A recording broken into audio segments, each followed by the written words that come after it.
Hey guys, this is Commander Jaime here, and I'm bringing you my first thoughts on the GB8 stride for AquaForce that was just revealed. And to be honest, I think AquaForce has been shafted in the previous Fighters collections. So I was praying, since the announcement for the release for this Fighters collection 2017, that we would get something useful in both the G-Guard and the stride. So far, the G-Guards have been good because it protects our board. And so now that we get to see the GB8 stride, let's just go over it, right? So our stride's name is actually Blue Vortex Martial Dragon Last Twisted Dragon. Once per turn, once per turn shenanigans, whatever. GB8, Counterblast 1. Until the end of the turn, this unit gets the red text. Auto Vanguard, wave second to the 4th time, so 3 waves, okay. When your rear guard attacks, until the end of that battle, that unit gets +5. And at the end of that battle, look at the 4 cards at the top of your deck and call 1 card to the rear guard circle with the unit that attacked. Okay, so kind of like Natarios. And if that call unit has the wave ability, that unit and this unit gets +5 until the end of the turn and shuffle your deck. Okay. Huh? So it's nothing that I guess really expected from them. I was thinking of the lines that main phase, pay costs, call up to like 5 rear guards from your deck. They get plus 10k and they get resist and can attack from the back row. Something like that, right? That helps with like the control matchup, and that just helps with like you don't have any resources anymore because you've been in the grind game so long, or you've just been bombarded with other attacks from different clans. So that was my idea. At first, I think it seems a little underwhelming, but I think it's kind of like the time I first saw Command of Thawas, and it's like I didn't want it to do this. I wanted more, but really thinking about it and knowing the situation that you're in by this point, for both Command of Thawas and then of course this new stride, it's what the clan needed, and I think it does more than you actually think at first glance. So, for example, let's say we're at GB8 and we have maybe a mediocre field or none. We have a low hand. Let's assume for now we're not in the control matchup, so nothing can like, disrupt your plays or whatever, right? So let's say we're facing like golds or neo nectars. So at this point, you can stride into this guy, get to the second battle with your rear guard, which you can do like with Adelaide if you're playing Thawas, or Magnum Assault if you need a generic restander. And even Tidal Assault can, but he won't hit. Point is, let's say with Adelaide attacks the Vanguard, 11k. Restands, wave 2. She gets power because of the stride skill, 16k. Good number. Now the scope procs. It gets a top unit and it could be anything. What I like about this, it does give power to the unit called. So any of your grade 1s or grade 2s, even if they're not wave units, they can still hit the Vanguard if it's 11k base. You can even call like a Stacia and it'll become an 11k. So poke, So you poke, you can go do it again, get something else. But really thinking about it now, the new unit that we got, it's wave 3 at this point. So we can use units like Melania, High Tide Sniper, Jenka, My Night Sailor. Those are really the top ones that come to my head. Point is, they either become bigger beat sticks, or Melania at least gives you a draw. If that matters at that point. But still, something, right? So those are viable targets, and also most of them have wave, so they'll get an additional +5, which is good, If you got High Tide, you can use the skill, and he'll become 19 plus the 5k from the Vanguard will be 24k. That's good. Jenka, assuming that your Vanguard's the only wave unit on the board, she gets a +4, making her 13, and then +10, making it 23. So good numbers. Melania becomes a 22k beat stick. My Sailor becomes even bigger because she becomes 17k base. With her skill, she becomes 27k, which is super huge. That's funny. There's other units that come to mind. Nikadas, the Dolphin, Fuevos, if you want to hit the 11k, if you're in the third wave, you know, like I play a Counterblast to make, you know, a 21k attacker. You got the Seagull Soldier, which you can, like, beef up something else if you have another thing in the other column. You got, like, Theta, you got even grade 3 units that are Wave. Anger Boil in Blue Wave. You have Maelstrom, the Break Ride, and you have Kratos in case you play it in any of your Aqua Force variants. So these are beat 6 at 21k, which is nice.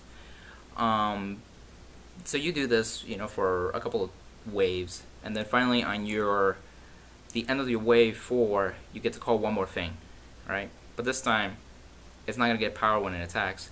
So then you kind of forced to attack with the Vanguard, and then this is not bad because we just superior call 3 things in succession that were non-triggers. And so your drive strike is most likely going to be at least maybe, you know, 2 triggers maybe, you know.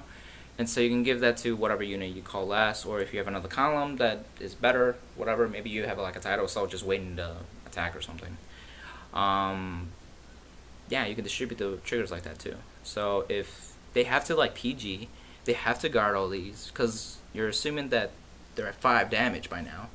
So they're losing cards, you know, 1 card, 2 card, 3 card, depending on like how big these attacks are coming at. And if they're 11k base, then it's like they have to drop so many cards too.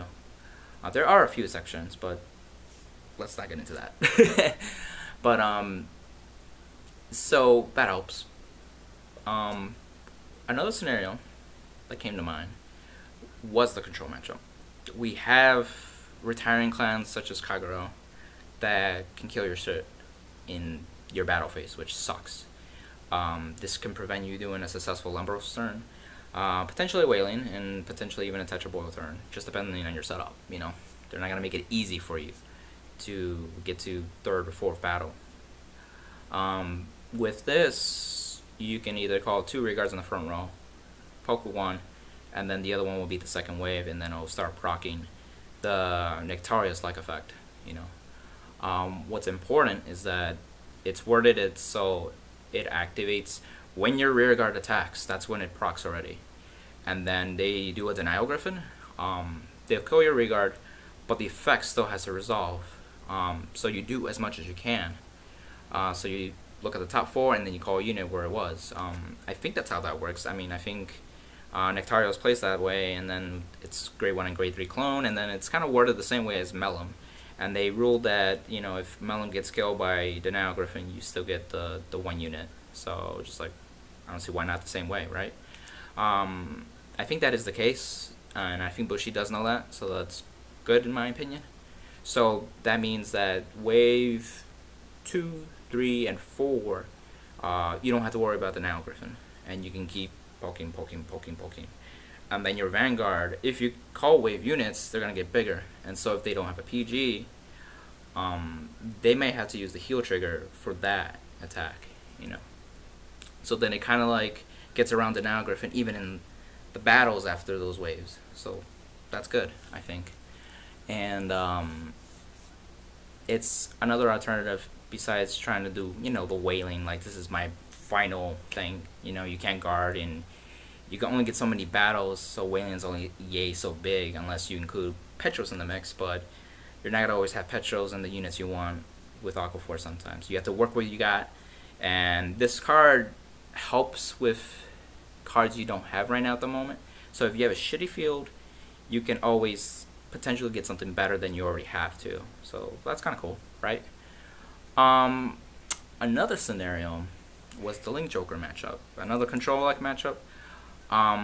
If you have 1 front row open, you can still go off.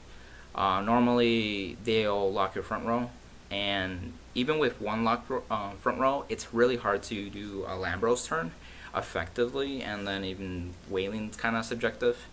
But, you know, like for example, Lambros, you need Stacia somehow in there, unless you got like a column swapper, and so you could swap with, you know, a re-stander like Adelaide if you're playing Thavas.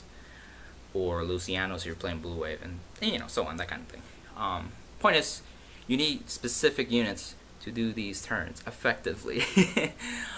This you don't really have to. If you have no Stacia at this point, and you have one rear guard open, you can attack with the Vanguard first, give any triggers to this guy. That guy can attack and gets +5, and then you can start off your Nectarios chain.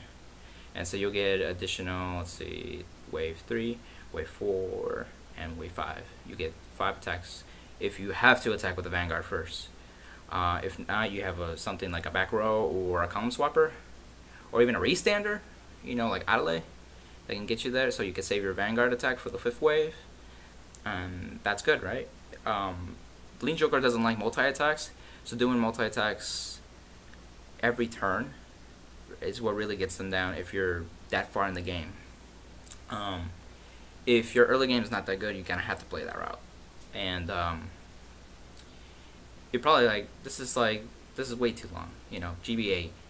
Aqua Force can get to this stride on the 3rd stride. You have Commander Thavas that persona flips, you have Lambros that persona flips, you have Tetra-boil that persona flips. These are main strides that the Aqua Force variants go into like 90% of the time, and then of course the exception of Wailing late game. But the point is, you can go against the control matchup 2 Commander Thavas in a row, and then if you G-guarded twice, one of them being the new one, Ionis, when you stride again, you'll be at GB8. So you can go Commander Thavas against Kagero and Lean Joker to still apply pressure of like multiple attacks, and then you get to this guy and you're like, I have 5-6 attacks at least coming at you this turn, and if you die, you die. If you don't, then you kind of have a weak hand, and you may not be able to relock my field without any resources to either stride or pay cost for like Alter Ego or Chaos Breaker, and you know, all that shebang, right? And those kinds of things.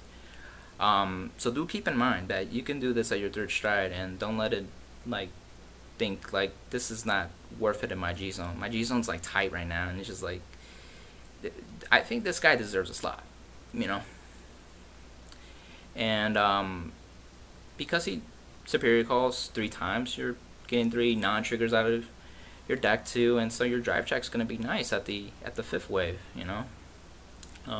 And that's gonna be big against those matchups too.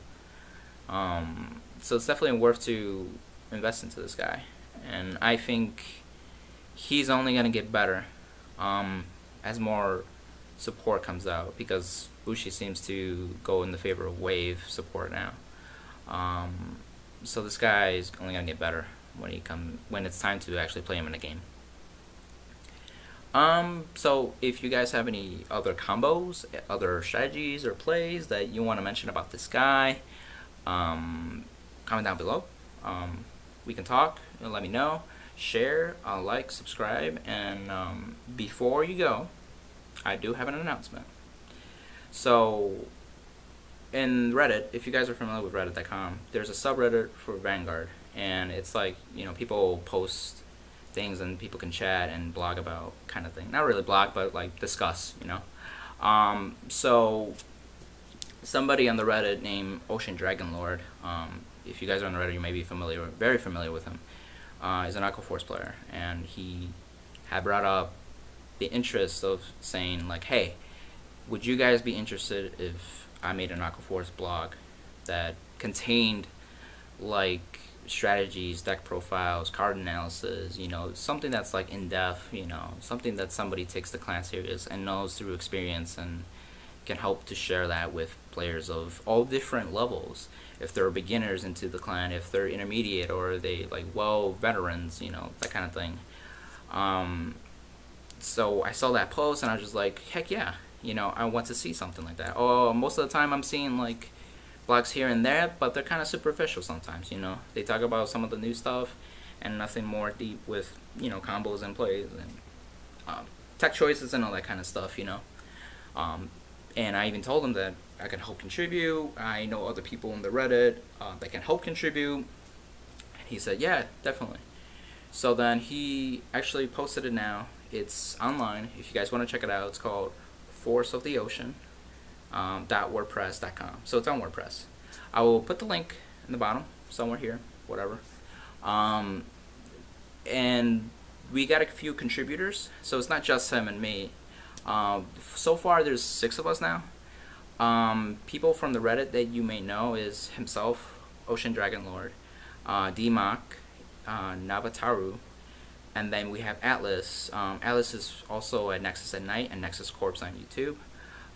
And we have Black Eye Senpai. Black Eye Senpai is also on YouTube, and then you have myself, which is I'm on Reddit and on YouTube.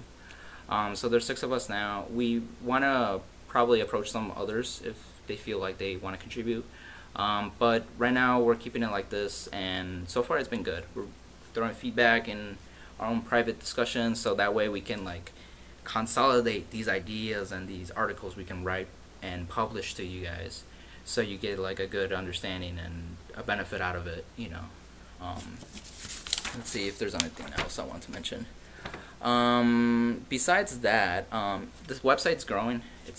It's in its early stages, so there might not be a lot of stuff as you hope to be right now. So keep in mind, we are writing articles. Life gets in the way, so it may take some time.